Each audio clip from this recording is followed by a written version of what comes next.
1 year ago. Today, he said, progress is being made. That war, however, has been compromised by a scandal involving dozens of federal agents and Coast Guardsmen suspected of working for the drug smugglers. NBC's Brian Ross broke that story, and he has more tonight from Miami. Brian?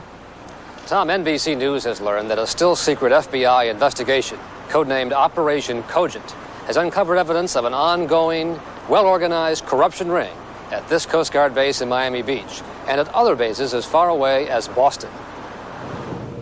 Already, more than a dozen Coast Guardsmen have been implicated in the corruption scandal, including this Coast Guardsman, Ralph Carr, who is under indictment for being part of a ring in the Florida Keys that stole cocaine seized on Coast Guard drug patrols.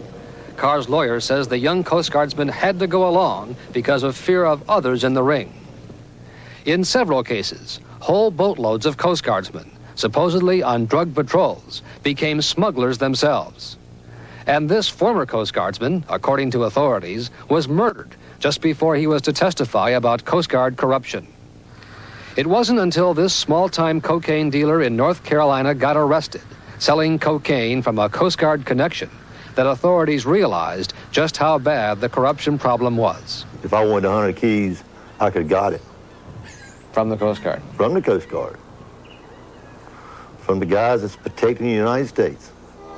5576. Authorities say corrupt Coast Guardsmen got rich not only selling drugs, but also by allowing big-time smugglers to airdrop loads of cocaine at sea without fear of being caught. Through the west right now, still dropping. We are losing the drug war because of the fact that there are payoffs.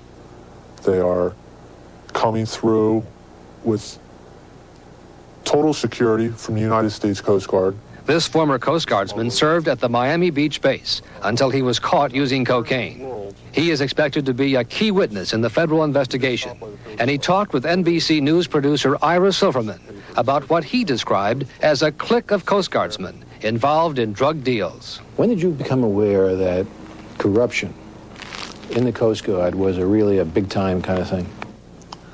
When I was awoken at 3 o'clock in the morning and asked if I want to make some quick money. How much? About half of what I was making for the whole year. To do something? That's correct. Something corrupt? Yes. According to the former Coast Guardsman, payoffs were often arranged during night patrols when corrupt Coast Guardsmen would meet smugglers at points along this river in Miami. And also under investigation is whether some of the big, well-publicized Coast Guard cocaine seizures were actually pre-arranged with the smugglers, setups to make sure no one got suspicious of the corrupt Coast Guard boat patrols. I'm sorry I ever got stationed in Miami. I should have gone to some Carolina coast job or something else. It corrupted me. Until recently, the Coast Guard command in Washington had been denying that there was any big corruption problem. But today, the new Coast Guard Commandant, Admiral J. William Kime, said the Coast Guard scandal is now a very high priority, and he has assigned additional agents to investigate allegations of corruption in the Coast Guard. Tom?